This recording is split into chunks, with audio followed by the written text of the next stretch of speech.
রাস্তার মাঝে গাড়ি থামিয়ে কাপড় পরিবর্তন করে কোথায় যাচ্ছি, ভিডিওতে যাকে দেখতে পাচ্ছেন উনি কে, ওনার পরিচয় কি এবং এই জমকালো খাবারের আয়োজন কোথায় কিভাবে হচ্ছে বিস্তারিত শেয়ার করবো আজকের ভিডিওতে। চলুন শুরু করি।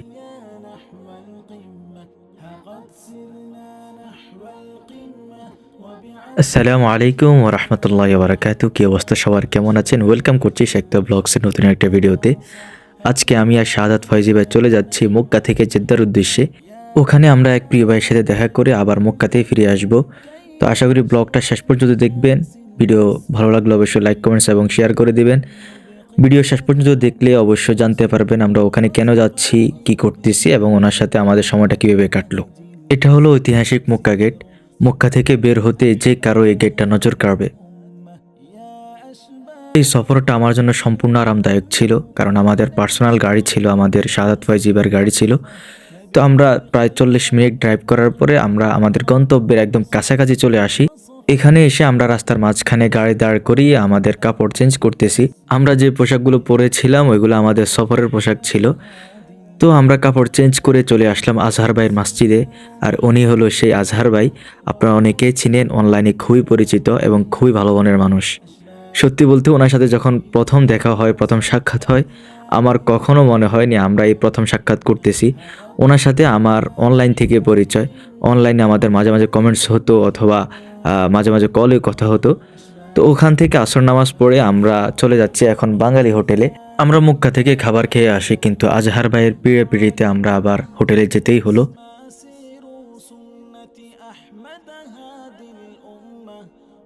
এখানে এসে আমরা পুরি এবং সিঙ্গাড়া এবং চা খেলাম। এরপরে মাগরিবের আগ মুহূর্তে আমরা চলে আসি ওনার মসজিদে। খুবই সুন্দর একটা মসজিদ। উনিও মসজিদে নামাজ পড়ানোর প্রস্তুতি নিতেছে। নামাজ শেষে আমরা চলে আসলাম শাহাদাত ফয়জিবার চাচার সাথে দেখা করতে। উনি জেদ্দা মহানগরে ইসলামী আন্দোলনের দায়িত্বশীল।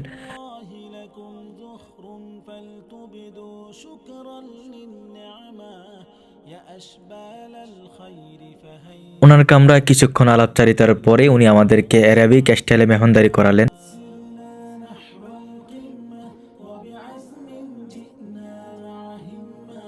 ওনার রুম থেকে নাস্তা সেরে আমাদেরকে আজহার ভাই নিয়ে আসলো মাতামুল লায়ালিতে। এই হোটেলটা একদমই নতুন হয়েছে, কিন্তু এখানে কোনো আজনবীর আনাগোনা ছিল না। আজহার ভাই এখানে প্রায় আসেন ওনার মেহমানদেরকে নিয়ে। আর উনি হলো আমাদের বুনিয়ামিন ভাই, উনিও খুব ভালো মনের মানুষ।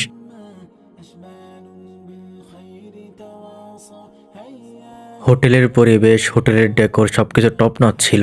এখানে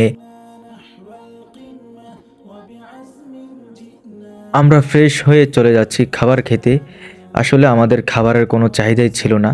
দুপুরেও খাবার খেলাম, আজহার ভাইয়ের ওখানে নাস্তা করলাম, পাশাপাশি আমাদের শাহাদাত ফয়জি ভাই চাচার এখানে নাস্তা করলাম। সব কিছু মিলে পেট একদম ভরপুর ছিল, কিন্তু আজহার ভাই বলতেছে রাতের খাবার ছাড়া আমাদেরকে বিদায় দিবেই না।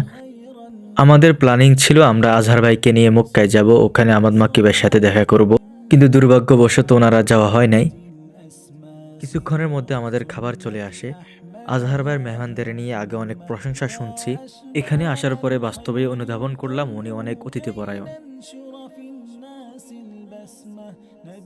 আজহার ভাই আমাদের জন্য খেপসা আল ফাহাম অর্ডার করে। এখানে খাবারের মান অনেক ভালো ছিল।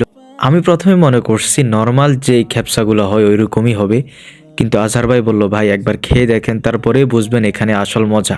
আমরা খাবার শুরু করতে বুনিয়ামিন ভাই হাজির হয়। উনি আমাদের তদারকি করতেছে কিছু লাগবে কিনা। আসলে উনি আজহার ভাইয়ের খুবই কাছের একজন মানুষ। আর এটা হলো হোটেলের ভিতরে সম্পূর্ণ দৃশ্য। খাবার শেষে আমাদের জন্য চায়ের ব্যবস্থাও ছিল। রাতে আমাদের আর মক্কা যাওয়া হলো না, আজহার ভাই আমাদেরকে রেখে দিল। আমরাও আগ পিস না ভেবে থেকেই গেলাম, কারণ আমরা খুবই টায়ার্ড ছিলাম। 2-3 দিন আমাদের ঘুমই হয় না ভালো করে।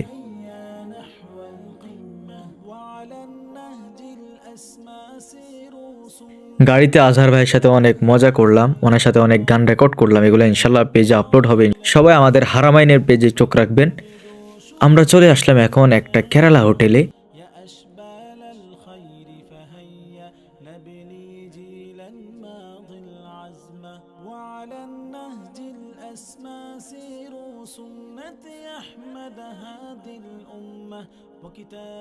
আজহার ভাই এই হোটেলে প্রায় আসেন এবং এই হোটেলের খাবারের মান সম্পর্কে উনি খুব ভালো জানেন।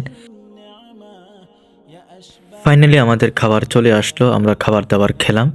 এখানে ব্লগের জন্য আমি কিছু শ্যুট নিচ্ছে, আমাদের সাদাত ফাইজি ভাই কথা বলতেছে। ভিডিও অনেক লম্বা হওয়ায় আমি ভিডিওর ভয়েসগুলো কেটে দিয়ে আমি ভয়েস ওভার দিচ্ছি। এ হলো আমাদের খাবার। আসলে খাবার এত বেশি টেস্টি ছিল বলার বাহিরে। সব কেরালা হোটেলে একটা সমস্যা থাকে, ওরা সব তরকারিতে আপনার নারকেল বেশি ব্যবহার করে, কিন্তু এখানে এমনটা ছিল না। খাবার দাবার শেষে আমরা অনেক গান রেকর্ড করলাম, গাড়িতে বসে গল্প করলাম। এখন আমাদের বিদায়ের পালা। আমরা আসলে একে অপরকে ছেড়ে যেতে চাচ্ছি না, আমরা চাচ্ছি আমাদের সময়টা আরও বেশি লম্বা হোক। আমাদের চাওয়াগুলোকে অপূর্ণ রেখে আমরা আজহার ভাই থেকে বিদায় নিয়ে নিচ্ছি।